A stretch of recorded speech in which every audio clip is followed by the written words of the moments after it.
Hi everyone. It's Naomi Wolf, CEO of Daily Cloud, and as I promised, I'm here to talk about the vaccine passports. I appeared on Fox yesterday to share my warning about the vaccine passports, and I got hundreds and hundreds of emails from across the political spectrum saying, I'm scared too, what can I do to help? So I just wanted to take more time to explain what exactly the vaccine passports are, because there's a lot of, I wouldn't say misinformation, I would say lack of appropriate warning about what this platform really represents.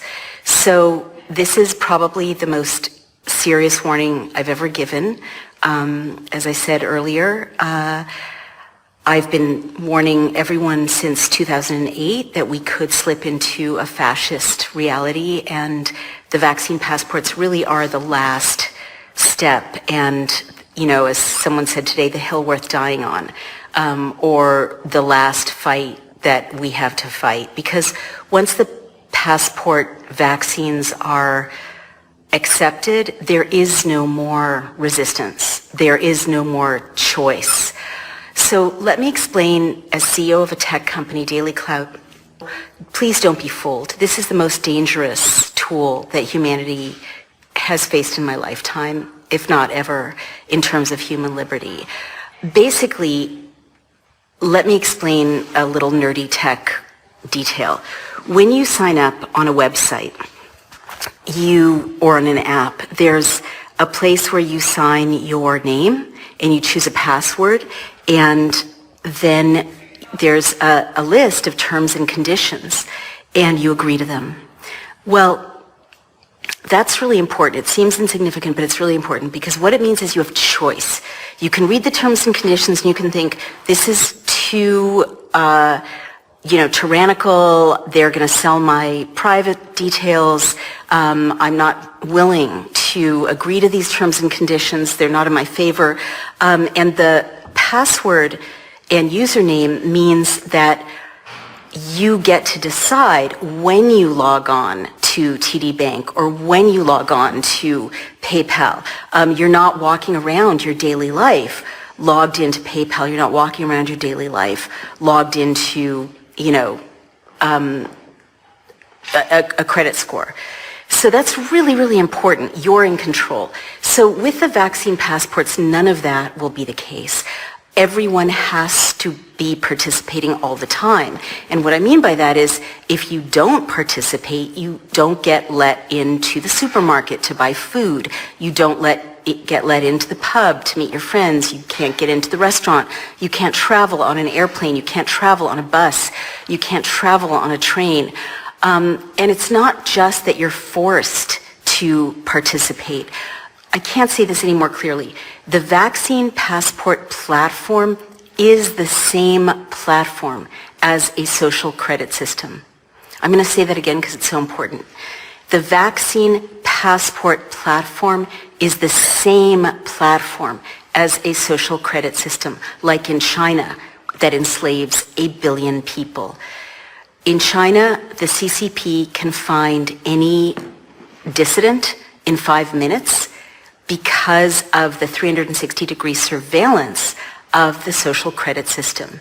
And it means that when you act like a good citizen, you get a boost, and when you act like a bad citizen, opportunities get closed to you. Maybe your child doesn't get into college or get into prep school. Maybe, you don't get that job, you don't get that promotion. The vaccine passport that is being proposed in the rest of the West is the same platform. I can't say that enough. What I mean is, once this platform rolls out, any other functionality can be linked to it with no problem, right? Any other functionality can be linked to it. What does that mean? It means that with a tweak of the back end, like virtually no extra development, PayPal can be switched off and on depending on how machine reading assesses what you've been saying on social media. So if you've been too conservative or too liberal, or you've used the word Trump too often, or the words pro-choice too often, or Sierra Club, machine reading will let PayPal know. PayPal will switch off or dial up your interest on a credit card, and that's the world you're living in. Microsoft and Salesforce have already been proposing versions of the vaccine passport because many tech companies are vying for this incredibly lucrative and immensely powerful contract, right? The people who have this data are going to run the world, basically, and they're going to be sort of the gods of the world. And everything will go through them. They'll be more powerful than nations. They'll be more powerful than the UN. But with a tweak of the back end, you can never be positive, or never have a green check, never have a I don't have COVID check. And there's no way to verify the COVID PCR tests. And studies and whistleblowers have shown that they can create false positives by just running them at above 25 cycle thresholds, right? So if you're a dissident, you can always be positive for COVID. And there is no way to challenge it, no way to verify it, and you'll be in a second-class category in society for the rest of your life, and your family will too. And if you're talking about, resistance to the system, if you're talking about staging a protest or writing an op-ed or mobilizing support for a representative to pass a bill to roll back this system, the platform will know. And there's a functionality that creates maps of networks of people. And as you all swipe in your vaccine passport to that cafe or to that restaurant or even to that living room, right?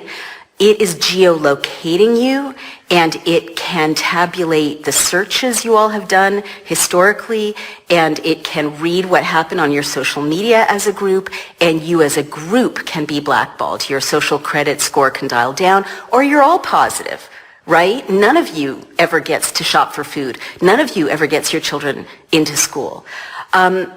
People who have been drafting proposals for contracts for the vaccine passport system, like Microsoft, they've said explicitly that the system can keep people who are positive from leaving the house, okay? And it can do that.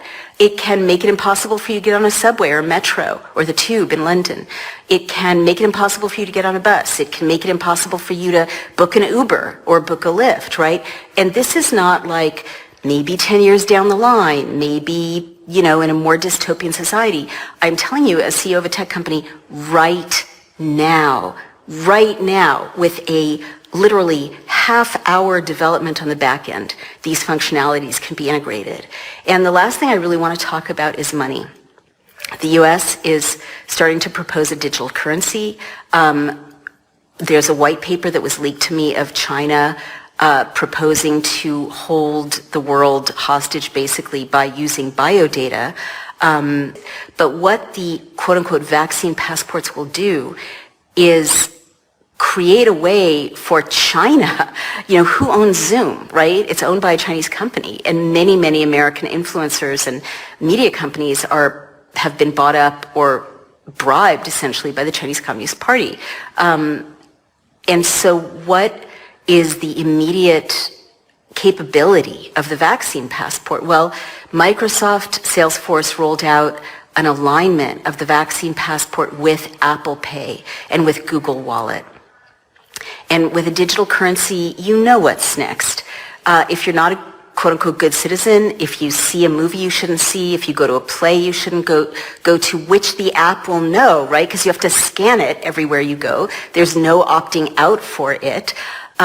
Then your revenue stream can be shut off, or your taxes can be boosted, or your PayPal won't function, and you don't have any choice except to get it back by being a good citizen and disavowing whatever, renegade views you've been having. And I just want to say I've been deplatformed 5 times now since I started warning people about this, by Twitter twice or 3 times, YouTube, Vimeo. This may be deplatformed, but what was really striking to me about being deplatformed was the CCP-style conditioning, with which I, as an American, was deplatformed. It wasn't just you violated our terms of service. You know, if you want to come back on, you have to not violate our terms of service. It was, we're giving you 3 strikes. You know, we're giving you 3 strikes, and at the end of that, you have to be a good citizen. And Twitter even gave me the opportunity of, like, erasing my own naughty tweets, like cleaning up my own mess, basically. So these are all CCP type conditioning. It's conditioning us to not be Americans. It's conditioning us to not be members of the West. And, well, this is the most dangerous. There is no coming back from this. I mean, I was asked by a reporter today, what if Americans don't adopt this? And I said, you're already talking from a world that's gone if this succeeds in being rolled out, because there won't be any choice. There's no such thing as refusing to adopt it. There won't be capitalism. There won't be free assembly. There won't be privacy. There won't be choice in anything that you want to do in your life. And there will be no escape. So I'm sorry to be such a downer, but understanding this technology, I thought I had to warn you and I had to tell you. At Daily Clout, we've started a campaign to showcase model legislation at the state level to ban vaccine passports. It also, by the way, violates the Americans with Disabilities Act, which forbids you from even asking about someone's medical status and forbids you from denying anyone access to goods or services based on physiology. It's totally illegal. But it also violates the First Amendment and the Fourth Amendment. As a Democrat, I'm horrified that the Biden administration is rolling this out. But this is beyond partisanship. You know, Tories are rolling it out in Britain. In Israel, Netanyahu rolled it out. In 6 months, or no, 4 months, Israel crushed civil society because people who don't sign on to this pass system are second-rate citizens, and people even who do sign on to it, who are dissidents, are hounded and shamed and ostracized and surveilled 24/7. So they're horrified, and they're trying to warn the rest of the world, and I'm trying to warn you. So on Daily Clout, we're going to showcase model legislation. We're going to create a campaign platform for you to lobby your state representatives to pass legislation at the state level, which is the only hope to ban this. Please let your state representatives know and your congresspeople know that you will remember if they usher in this tyrannical, totalitarian platform. And I can't say more from my heart. This is the cliff. Like, this is suicidal. This is the last step. And there is no coming back from this. So please join me in this fight. Thank you. I'm sorry to be so serious, but this is a very, very serious moment, a very serious technology, and we cannot let it happen on our shores. We have to save our Constitution, come together across left and right to save our America. Thank you all so much. Bye-bye.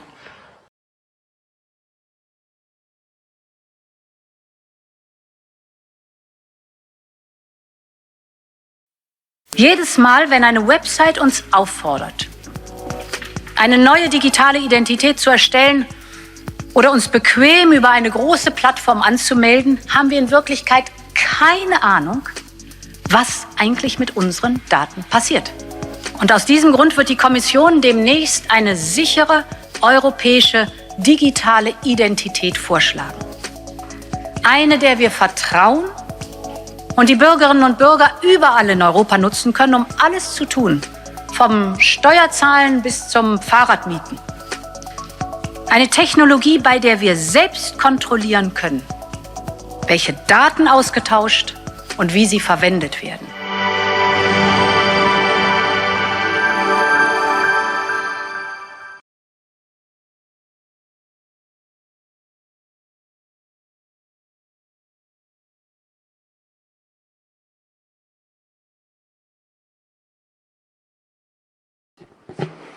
Hello, everybody. Thank you so much for joining us today again. We have a new press conference, the third one in a row, I would say, in the past month, where we are presenting to the European citizens and to the world what is going on in the European Parliament in regards to the violation of basic human rights all across Europe.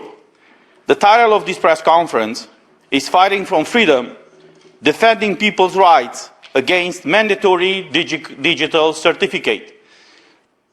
In the previous press conference, we showed to the world how the contracts signed between the European Union and in particular by Ursula von der Leyen with these vaccination companies were released to the public and to us as members of the European Parliament. 20, 30, 40% of these contracts are blacked out right now. Nobody in Europe, and even us, as elected by the people for the people, do not know what these contracts exactly contain. What are the clauses in these contracts? What provisions were agreed by the Commission and on behalf of the states by the Commission? So what we've seen happening with this pandemic clearly violates Article 1 of Treaty of the European Union. This is what makes the difference between a tyranny and democracy. When you know everything about what your government does, that's democracy. When the government knows everything about you, that is tyranny. Now, when these contracts that are worth billions and billions of euros, we don't even know the exact figures, are not fully disclosed to us, to you as journalists, and to the European citizens, that's a problem. And look where we are right now. In the month of November 2021, people cannot go to work in Europe if they don't have a green certificate, and in some countries, if they are not vaccinated, even against their will, people cannot enter stores if they don't have a green certificate. People cannot travel, not between countries, but even using the local transportation, if they don't have a green certificate. In our case, we were not allowed to enter the European Parliament if we don't have a green certificate. Now, we are holding our ground. In my case, I'm not obeying the decision of the President of the Parliament, who is conditioning to exercise my mandate received from the people by anything else than proof that I'm a member elected of this Parliament, and that's it. If they are trying to blackmail us as elected by the people for the people, now what is happening with the other citizens of Europe? We heard their voices. We received thousands and thousands of emails. And I have to tell you guys, I try to reply to and we try to reply to as many as possible. It's impossible. That's how many people are crying out loud for someone in these households, for someone in the Commission to listen to them. This is not the Europe that they want to live in, where their life is conditioned by a certificate that is not certifying anything. Because someone who's vaccinated can get infected and can spread the infection, and someone who's tested can be infected after the person leaves the place of testing. So what kind of Europe do we want? A kind of Europe where the rights and liberties of every European citizen is respected, or a tyrannical Europe, as the USSR was before, where people do not have or are not acknowledged to have basic fundamental rights, but all these rights are seen by an unelected bureaucracy as privileges granted by the government. And I want to read something mentioned in this regulation that it's imposing the green certificate in Europe. In paragraph 62 of this regulation, it's stated, and I quote, "This regulation respects the fundamental rights and observes the principles recognized in particular by the Charter of Fundamental Rights of the European Union. Member states are to comply with the Charter when implementing this regulation." The question is the Commission and the Member States complying with what was mentioned here? Because I looked in the Charter, and I quote from Article 3 of the Charter of Fundamental Rights of the European Union, which states the following: "Everyone has the right to respect for his or her physical or mental integrity. In the fields of medicine and biology, the following must be respected in particular: the free and informed consent of the person concerned. Now, is this happening right now in Europe or not? Because what we've seen happening in Austria, for example, people will not be able to exercise basic fundamental rights unless they are vaccinated against their will. This is what is happening in more and more countries. Or some so-called experts are claiming that the non-vaccinated people are a threat to the vaccinated one. Well, let me ask you something back. Well, if they are vaccinated, and these vaccines are working so well, why are they feel threatened by someone who's not vaccinated? Because that's the reason why you're vaccinated. That's the reason why you're taking a medical product, for you to be protected. Not to blame the fact that these medical products are not working as they were marketed on those that are not taking such products. Look where we are right now. They are not acknowledging the side effects, as my colleague said. They are not acknowledging the basic fundamental rights of the people. We are transitioning, we are witnessing the transition of the European Union from a democracy to tyranny. Many of us, actually all of us, he's from Lithuania, he was under USSR. They are from former Yugoslavia. I'm from Romania, a former communist country. We all lived in tyranny. We know what that is. That's the reason why we are speaking up. Because we don't want the citizens of Europe to live the kind of tyranny that unfortunately we all had to go through. Clearly we are witnessing right now the Chinification of Europe. Because we see what is happening in China right now with the social credit score, where the government is monitoring and surveilling all the people from the beginning to end. Everything that they do, everything, everywhere where they walk, they control everything and they watch everything. This is the example of a tyranny. When the government knows everything about you, where you go, what you eat, where you enter, that's the tyrannical system. And we've seen this system being implemented right now under the leadership of Ursula von der Leyen, slowly but surely in the European Union. The Green Certificate was just the first step. There are a few more proposals right now under debate in the Parliament. The European Wallet ID, for example, the European Social Security Card. All these things that are creating a system that will monitor, control, supervise, and condition the rights of all the European citizens. Just yesterday, before yesterday actually, on Monday, in the plenary, we had the Commissioner for Work. And he said, well, we need the European Social Security card, number, pass, as he called it, certificate, to facilitate the freedom of movement. You know, we heard this before with the Green Certificate. So they use this is the same narrative. And I invite you guys as journalists, just watch what they say and what they do. Because there's a 180-degree difference from what they say and what they promise and what they are committing to in front of the plenary and what the end result is. When the Green Certificate was implemented, again, the Commissioner said on record that this is to facilitate the freedom of movement, and that's it. We live in what is called a constitutional democracy. So there are certain fundamental rights that are individual, that are personal. And one of such rights is the integrity of the body. No one outside of you can ever vote for you to inject something, to eat something, to do something with your body. It should be solely your will and your wish what to do with your body. It's simple as that. If we don't understand this basic principle, we don't understand how the Western world was developed. Because this is what is happening right now in China, for example, where prisoners, for example, body parts and organs are taken away from them to be given to the communist bureaucrats. Is that the kind of Europe that we want? I don't believe so. We should not forget that the European Union was created in a total opposition of the Soviet Union. Even in the article, in the first article of the Treaty of the European Union, it says, EU, it's an area of freedom, not of control, not of condition. Or not of mass surveillance, an area of freedom. And it's our duty and our call to fight for this. Thank you. Thank you very much, Mr. Terhec. Hello to everybody. As said previously, this is our third press conference. I would like to start with what happened in Croatia.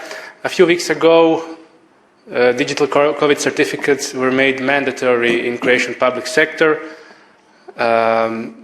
This caused almost instant opposition, and people were organizing more and more. And on the 20th of November, which is last Saturday, we had a historic rally on the central square of our capital, Zagreb. It was indeed the largest gathering of political nature in modern Croatian history. A clear message was sent to Croatian government, which is led by very bad policies and very bad science. The people were there to say no to digital green certificate, or COVID potvrda, as we say in Croatian. They were there to say no to discrimination and segregation, no to media censorship, and no to oppression of different scientific and medical opinion. And they were, of course, there to say yes to good science and preservation of fundamental human rights and constitutional rights. The Croatian government still claims that the unvaccinated people spread the virus 20 times more than vaccinated, which is scientifically untrue. Research shows it is almost the same. The difference between vaccinated and unvaccinated is insignificant. The recent research published in Lancet magazine confirms that. And they still have the same narrative, which is illogical, unscientific. And with that, digital green certificate remains a license to spread and infect. Protests are, of course, very good. They're very beautiful. This is a festival of democracy. They show what is the popular opinion. But in the long term, in order to make things right, they may not be enough. We have to make, all around Europe, groups and movements. Peoples of Europe need to organize more and more and go to the next level. From individuals, there must be organized groups, specialized groups like doctors and lawyers, politicians, journalists, etc. And from these groups, movements must be made. And then finally, a movement on a European level should be made. We have to make this political. Politicians, many of them, do not fear protests. We have seen protesting from Italy and France to Croatia to many other countries, but many politicians are not convinced yet to change their illogical policies. This is why we have to hit them where it hurts. We have to make this political. There is a standard in law. Nobody is guilty until proven guilty. Everybody is innocent until proven guilty. And we also had a similar standard in the health system. Nobody is sick until diagnosed to be sick. But what we experience now is it's vice versa. Everybody is a threat until proven to be safe and healthy. And this is simply complete madness. This is unacceptable. And on the surveillance system, let me give you a hint. I have good connections with India. In India, for months now, there are almost 0 cases, extremely low number of cases. But nonetheless, and the federal government has the intention or is already implementing a COVID certificate. They have a different name for that. Why? There is no justification for that. Also in India, they are starting to condition people. There are some free food programs, social programs. You cannot get your free food or help unless you are vaccinated or you have a DGC or similar. Why? When there are almost 0 cases for months now. There is no justification for that. So there must be a different global position on this.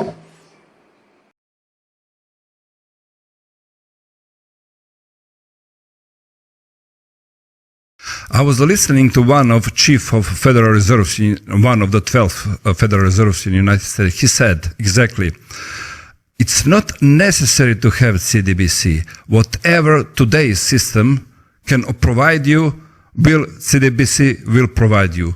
You don't need, except you want to have control like in China. That means there is no necessity to have CDBC. Why they are pushing?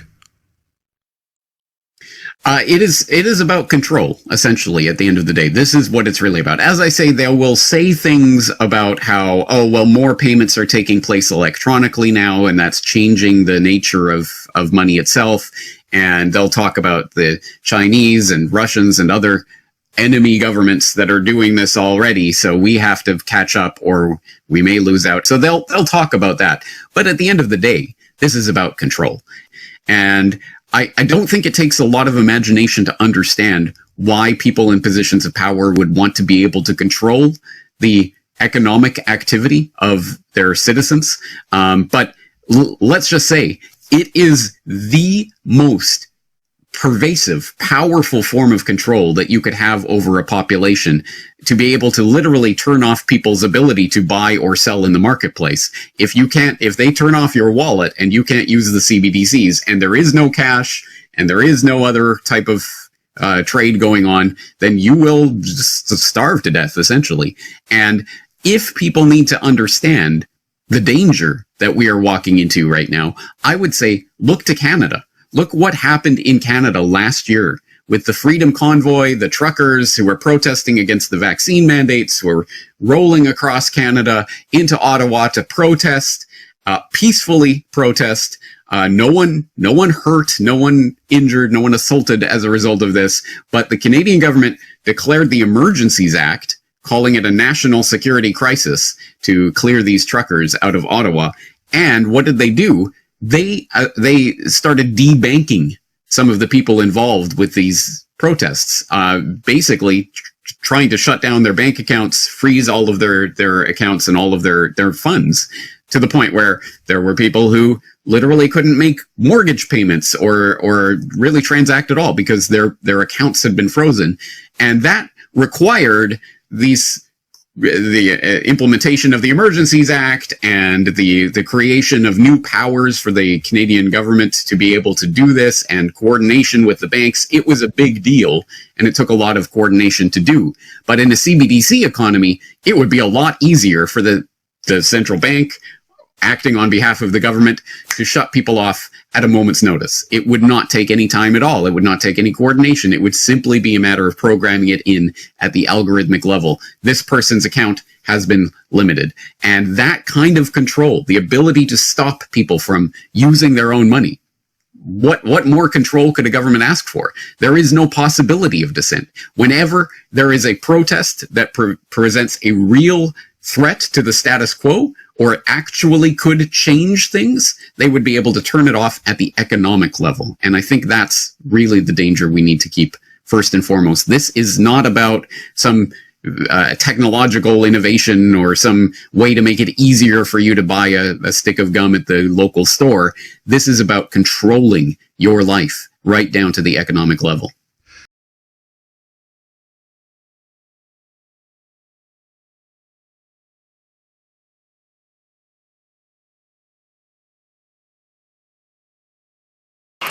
On Monday, Cabinet invoked the Emergencies Act to restore public order. Information is now being shared by law enforcement with Canada's financial institutions. Financial service providers have already taken action based on that information. The emergency measures we put in place are being used.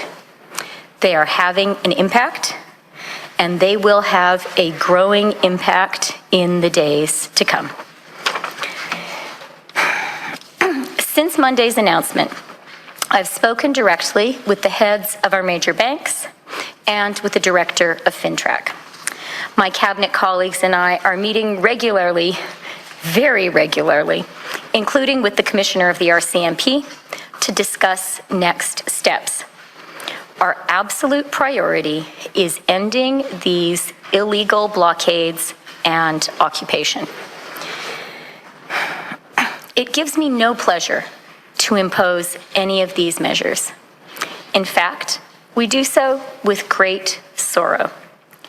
But do not doubt our determination to act, to defend our democracy, to defend our economy, and to restore peace, order, and good government. So let me repeat what I said on Monday. If your truck is being used in these protests, your corporate accounts will be frozen. The insurance on your vehicle will be suspended. The consequences are real, and they will bite. It is time for you to go home. And let me also be clear that we will have zero tolerance for the establishment of new blockades or occupations. We now have the tools to follow the money. We can see what is happening and what is being planned in real time. And we are absolutely determined that this must end now and for good. We'll take questions from journalists until 11:55, and we'll start in the room. Hi, it's Annie Bergeron-Oliver with CTV National News. My question is for you, Minister Freeland. You mentioned in your opening remarks that action is being taken by financial services and that's making a difference. I'm wondering if you can provide any specific numbers on how many accounts, either personal or corporate, are being targeted, and also what type of safeguards are in place to ensure that it's protesters and not simply someone with the same name whose accounts are being targeted and frozen. Well, thank you very much for the question. I have those numbers here in front of me, and they were reviewed just last night by me and Minister Mendicino, Minister Blair, the Prime Minister, and Minister Lametti. But I'm not going to share them with you right now because operational actions are being taken, and we want to be very, very careful not to jeopardize those operational actions. Okay, so my follow-up is in two parts then. So you're confirming that accounts have been frozen, both personal and corporate, but you're not releasing the information. And the actual follow-up is, I'm just wondering whether the bank accounts will be targeted of individuals who donated to the Give, Send, Go and the GoFundMe campaigns. Are they considered designated people under the Emergencies Act, meaning that their credit cards could be cut and financial services are targeting them as well? Okay, so the names of both individuals and entities, as well as crypto wallets, have been shared by the RCMP with financial institutions, and accounts have been frozen, and more accounts will be frozen. Crowdfunding platforms and payment service providers have started the registration process with FinTrack. And they, working with law enforcement, will be making the operational decisions. Emergencies Act has compelled financial service providers to take these actions, and we have provided them with immunity for actions undertaken in good faith under these measures. They are, as they are legally obliged to do, collaborating properly and effectively with the RCMP, with law enforcement.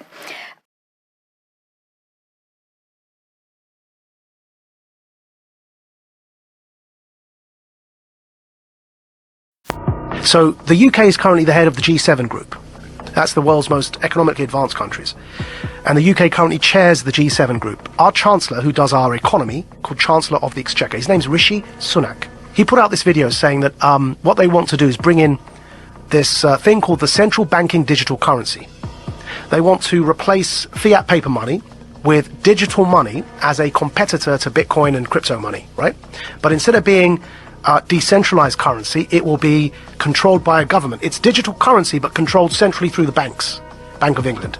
So instead of having a bank account with whatever, HSBC or Bank of America, you'll have a bank account directly in the American context with the Fed. In the UK, directly with the Bank of England. You have a personal bank account, and you're given digital money in that bank account. These are called central banking digital currencies.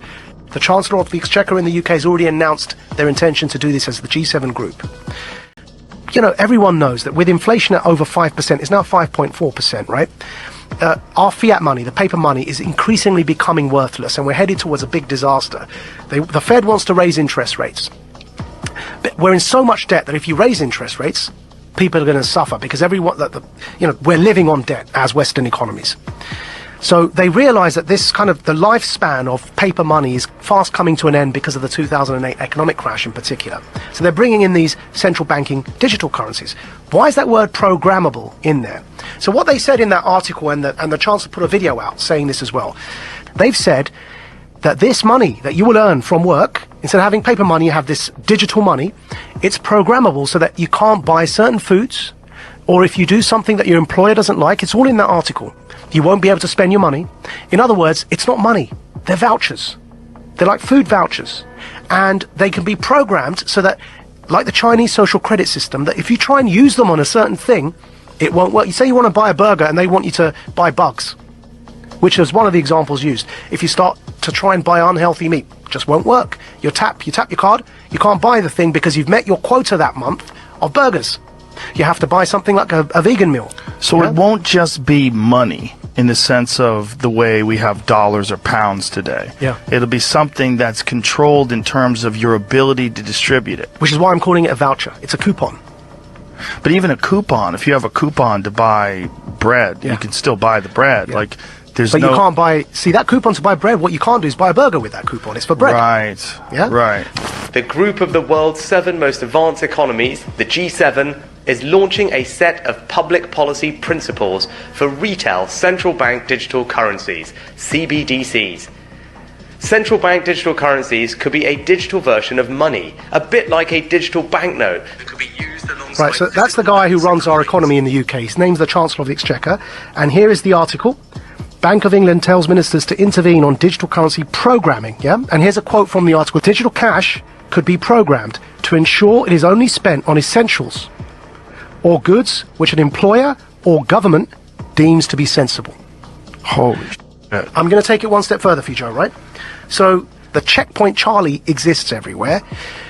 They bring in digital banking, central banking digital currencies. You've got a scenario now that you're checking in and out everywhere you go using vouchers that are programmed, and you can only spend where you're told you can spend them. There's another word for that, man. That's called the Chinese social credit system. So what they are telling us, and when I say they, who's they? People in power. That's the head of our economy, the Chancellor of the Exchequer, second most powerful person other than the Prime Minister and maybe the Foreign Secretary in the UK, right? He's telling us, I just played it there for you, he's telling us that's what he, as the UK, the head of the G7, want to bring in for the G7. And if I'm speaking to you the way I'm speaking now, and my employer or government, you heard that in the quote directly, yeah, deems me as saying or doing something inappropriate, suddenly I can't actually pay to come here and speak to you anymore. My digital currency won't even pay for the ticket, because it will be known that I'm coming to speak to you. Sorry, your vouchers don't allow you to purchase that ticket to go and speak to Joe. And this is where we get into the kind of censorship that we see in social media that is not... You can't have that kind of censorship with the First Amendment in normal discourse. But you can have that kind of censorship if you've developed a digital platform that distributes information, but it's a private company. Yeah. So think about what money is, where you can spend it on whatever you want, versus this digital currency, which is essentially controlled in a sense, like you have free speech on Twitter, but you really don't. Because if you go too far or you talk about something that they don't find appropriate, they'll just ban your account. Today, to have the infrastructure in place that you can have a checkpoint Charlie society, so that when the central banking digital currencies are in place, that infrastructure is already there because people were so scared they voluntarily allowed you to put that in place, so that you can maintain your grip on power, because what's coming around the corner is the decentralization of everything, of media, therefore of narrative, and of course remember, whoever defines the truth gets to define reality. Decentralization of the economy through crypto. You no longer have the power to define the story and control the money supply. So the powers that be, who are losing that power, need to clamp down. They're clamping down on their own children, because we are people who are born of the West. So it's an internal civil war in a hybrid war context over truth and over information. Centralization versus decentralization. It's no longer about left or right. It's about up versus down. It's about power versus those who don't have power, right? It's those in power fighting their own people. And eventually the people, are, by sheer numbers, end up becoming the people in power, right? So in the long run, we may well end up in a decentralized world, which will be much better.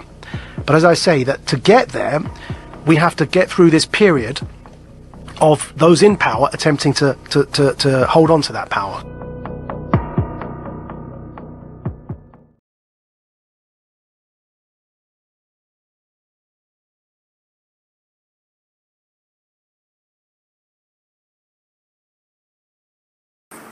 In December 2021. We stated as a goal something that was a 3+, Scope 3+ initiative, which was to take 1.5 gigatons of decarbonization by 2035. So gigatons, okay, 1.35 gigatons or 1.5 gigatons is about the equivalent of 350 million cars on the road for a year. Oh, wow. Okay? So just to put it in terms that we can all relate to. Okay? So how are we going to do that? That's like a daunting number, and we've committed to do that. So from a consumer standpoint, that billion consumers, we're developing through technology an ability for consumers to measure their own carbon footprint. What does that mean? That's where are they traveling? How are they traveling? What are they eating? What are they consuming on the platform? So individual carbon footprint tracker. Stay tuned. We don't have it operational yet, but this is something that we're working on. In the same way that we're producing something for consumers, we're also creating a SaaS application for businesses. So each business, large business, small business, can track their carbon footprint. So this is not something that businesses would normally develop themselves because it's too expensive. But at scale, for 10 million small businesses and 250,000 brands, we can do this and we can roll this out. This is not about making money. This is not, the purpose of this is not to make money for Alibaba. It's the way that we can contribute to our ESG commitments and taking 1.5 gigatons, okay, off the platform. And then I think the third thing is we call it green travel. So we have within our business something called a map, which is a mapping, so think Google Maps or Waze, plus travel destination business. And so what we're going to do is allow people to first calculate the best route, the most efficient route, and also the most efficient form of transportation. And then if they take advantage of those recommendations, we'll give them bonus points that they can redeem elsewhere on our platform. Wow. So they're incentivized to do the right thing, even if they were provided with the opportunity to decide to do the wrong thing. So these are just a few of the things that you're going to see, I think, very visibly on our platform in the future, and that's the only way we can achieve.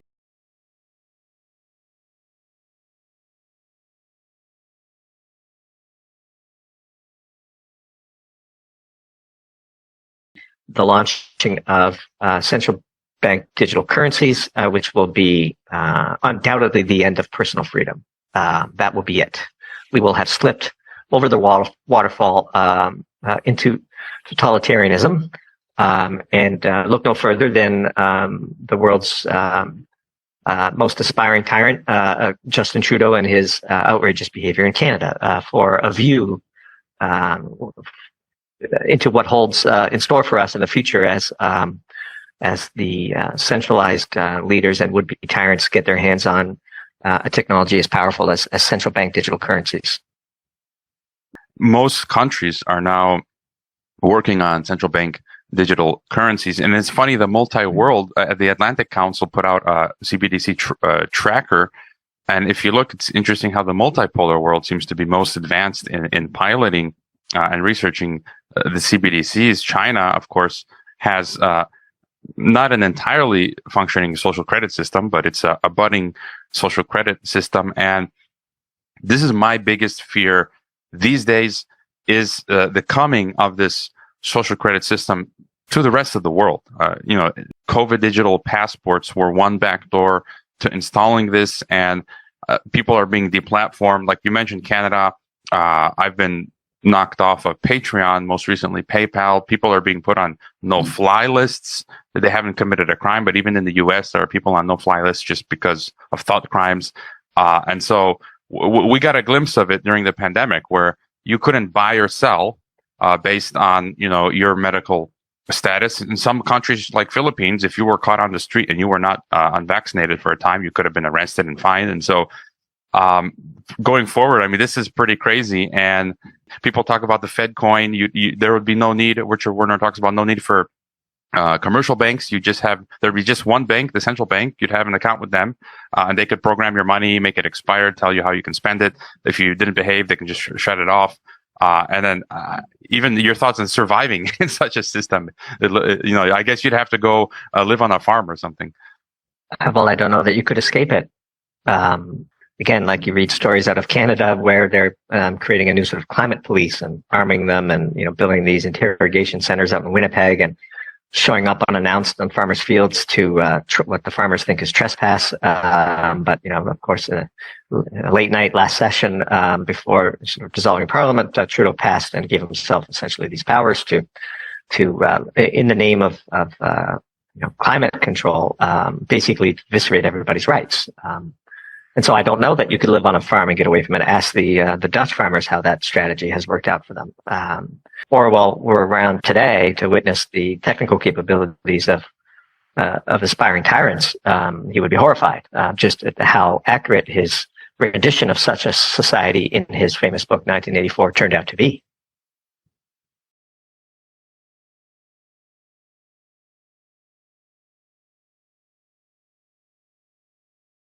Catherine Austin Fitz, I have a question for you, ma'am. These central bank digital currencies, how do they work? So it's a digital currency and an all-digital system that can be controlled centrally. This is a digital system where the central bankers, in very centralized ways, can make rules about what you can and cannot do with your money, and they can enforce the rules with total surveillance. So this is not a currency, so it's called central bank digital currency, CBDC, but it's not a currency. It's a control system. Okay. So I would recommend that everybody go to Solari.com, and there's a section on the homepage called Cash Every Day. And if you click on it, there are a series of videos that will explain to you in very short order. The first one is a 56-second video from Augustine Carstens, the general manager of the Bank of International Settlements in Basel, Switzerland, who will explain to you in 56 seconds exactly how CBDCs will work. We tend to establish the equivalence with cash, and there is a huge difference there. For example, in cash, we don't know, for example, who's using a $100 bill today. We don't know who is using a 1,000 peso bill today. A key difference with the CBDC is that central bank will have absolute control on the rules and regulations that will determine the use of that expression of central bank liability. And also, we will have the technology to enforce that. Those two issues are extremely important, and that makes a huge difference with respect to what cash is. Right beneath that video is a 2.5 minute of the top academic scholar in the world on central banking, Richard Werner, explaining what the CBDCs will look like, and that he has an assurance from one of the top European central bankers that will be a chip put in your hand. It's possible that even if you have to have CBDC in some form, that you're not destroying the banking system.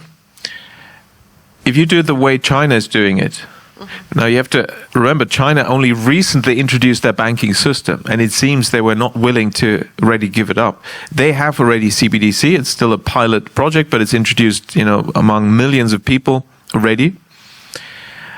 But it was introduced on purpose in such a way that it would not harm the banking system.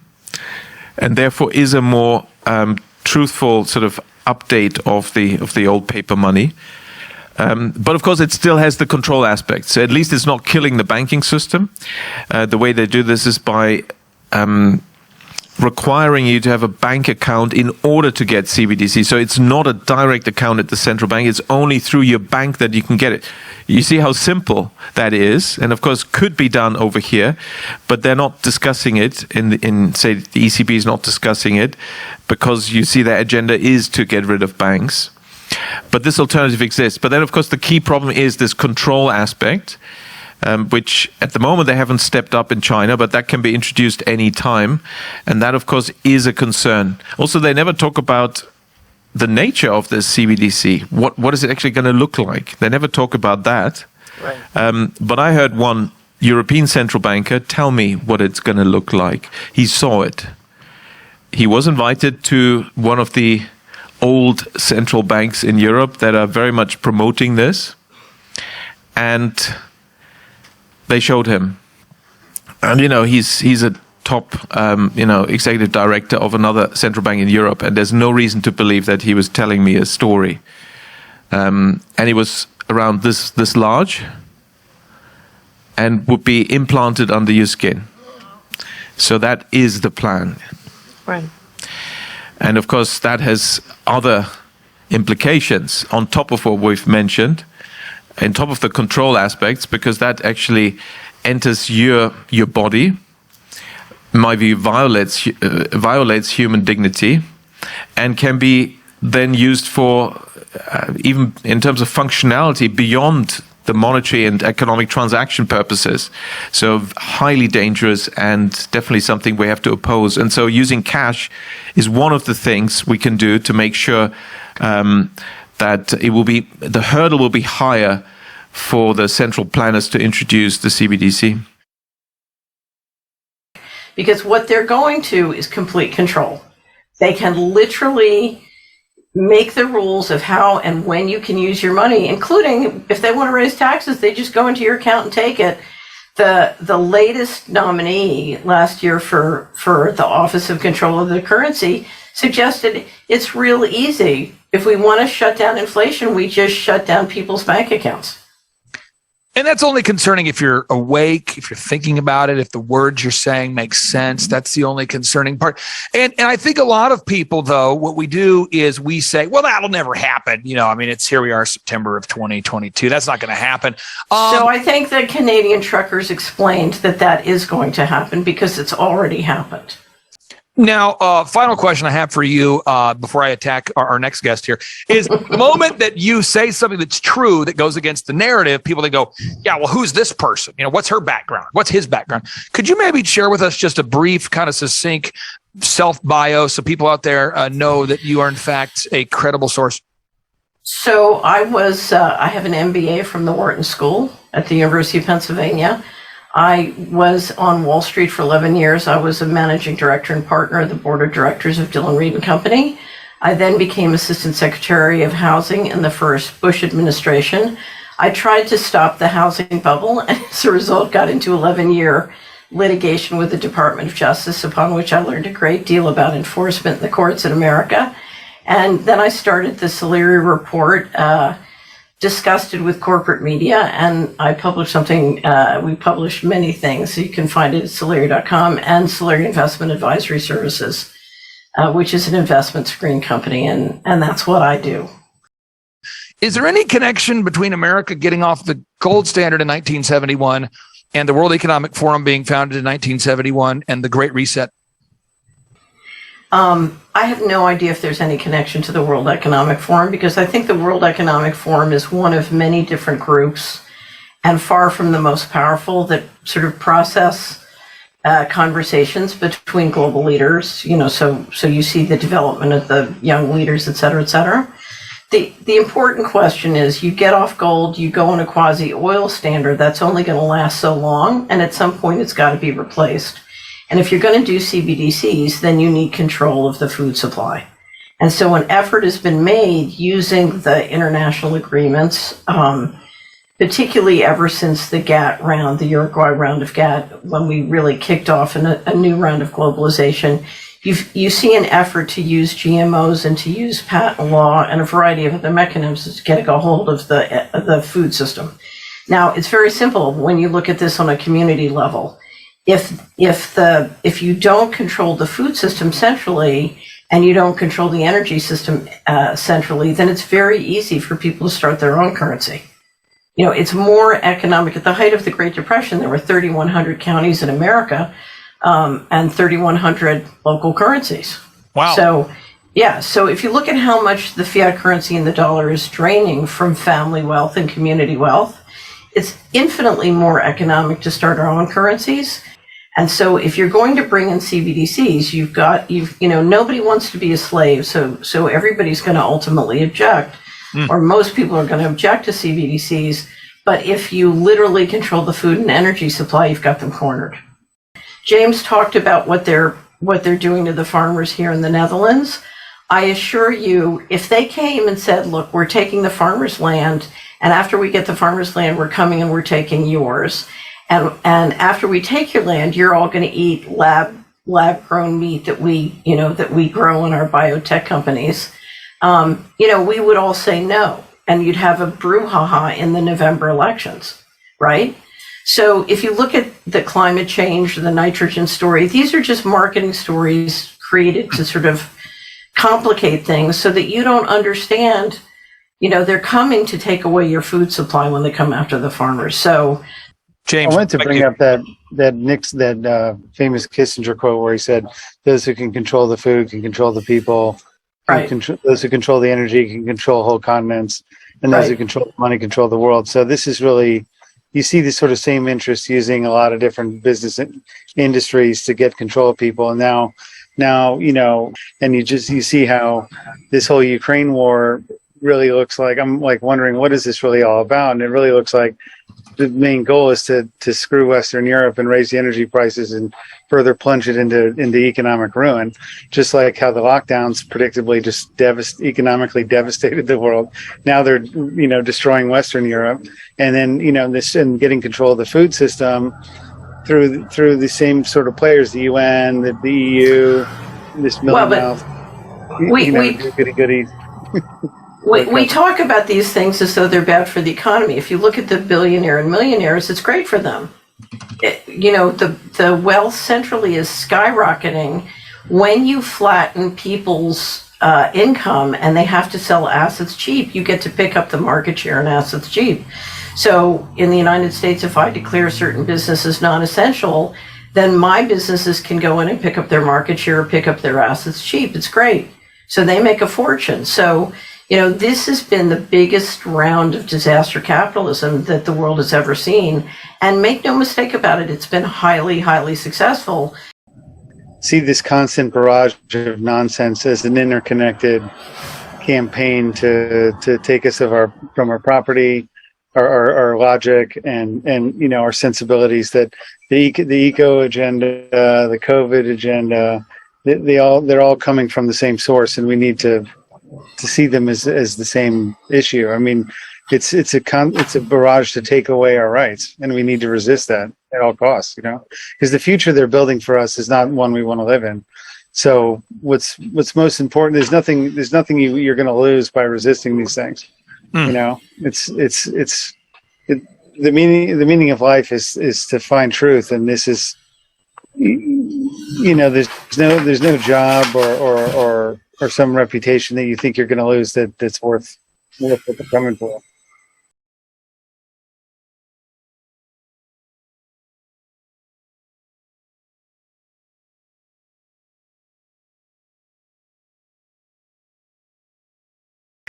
Now, we all know that during the pandemic, it was fine for all of a sudden all the workmen and women to scramble at night and put up all the 5G towers while we were all locked down, frantically putting up the 5G towers. I thought there was a pandemic. I don't know why they had to quickly do that when it isn't essential.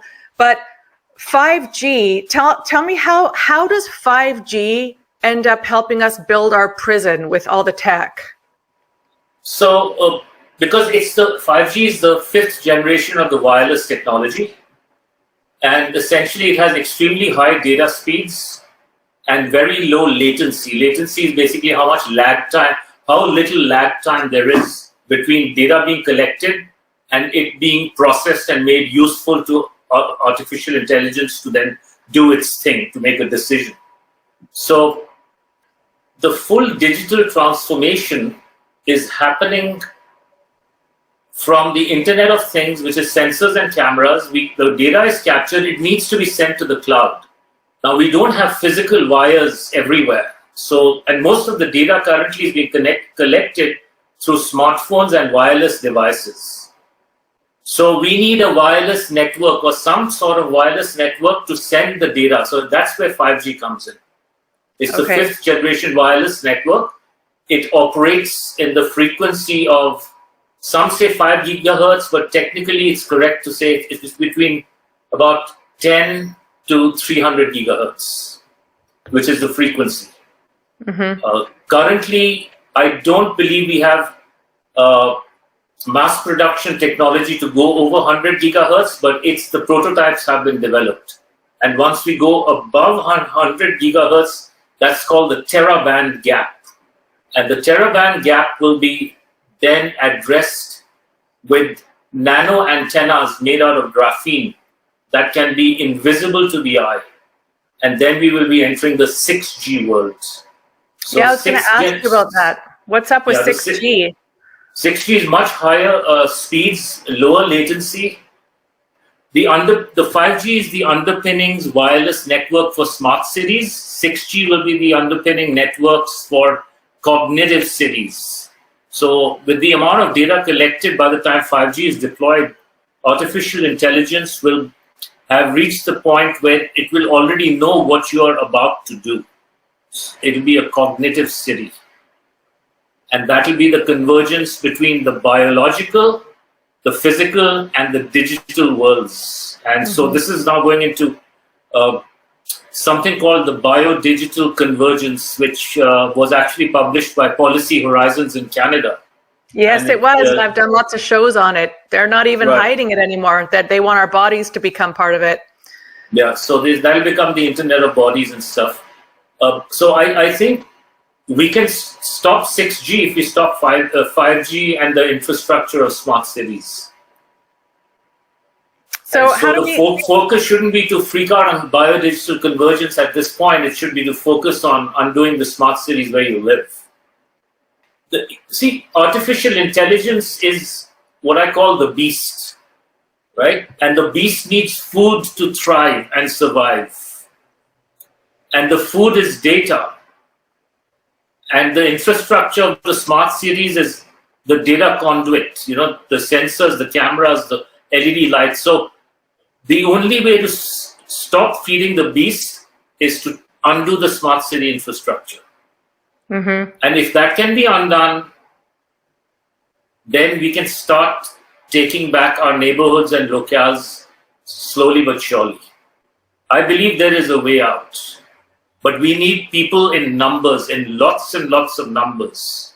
They need to be woken up. They need to be told the extent of how serious this is already and how bad it's going to get. And if people who have kids and grandkids and are listening, if you don't do your part to resist, then you're directly contributing to their permanent enslavery into the future.